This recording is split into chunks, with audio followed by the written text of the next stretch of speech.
دیبل جی مولا کہا مرثیہ پڑھو.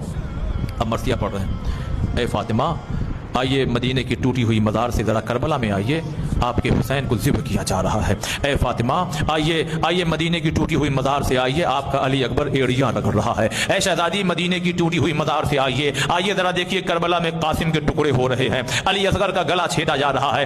فاطمہ آئیے آ کے دیکھیے یہاں پر خیموں میں آگ لگ رہی ہے. پورا مرثیہ پڑھتے چلے جا رہے ہیں. ایک مرتبہ ہنگام ہے, گریا ہو رہا ہے, بس ایک مرتبہ دیبل خاموش ہو گئے. امام نے سر اٹھا کے کہا دیبل مرثیہ تمام ہو گیا؟ کہا ہاں مولا مرثیہ کا. کہا 2 مصرے اور جوڑ دیجئے. کہا کیا جوڑ دوں مولا؟ کہا ذرا سا یہ مصرع جوڑ دو. اے فاطمہ آئیے آپ کا ایک بیٹا توس میں ہے, اس کی مزار پہ آ جائیے جو بڑی مظلومی کی حالت میں شہید. پر ایک مرتبہ دیبل کہتے مولا شہزادی کا ایسا کون سا بیٹا ہے؟ بس ایک مرتبہ امام کہتے دیبل ارے وہ کوئی اور نہیں, وہ میں ہوں گا.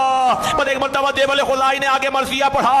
اے فاطمہ ذرا ٹوٹی ہوئی مزار سے توس کی سرزمین پر آئیے جہاں آپ کا ایک بیٹا مظلومی کی حالت میں شہید ہوگا. ابھی جیسے ہی یہ مصروں کو پڑھانا ایک مرتبہ پردہ ہٹا, ایک کنیز دوڑتی ہوئی آئی. دیبل خاموش ہو جا, معصومہ خمگش میں آ گئی.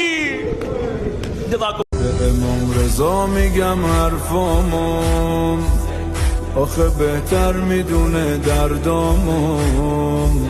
40 نزدیکم و آشوبم میشه آقا بزنی امضامون. اگه مردم چی؟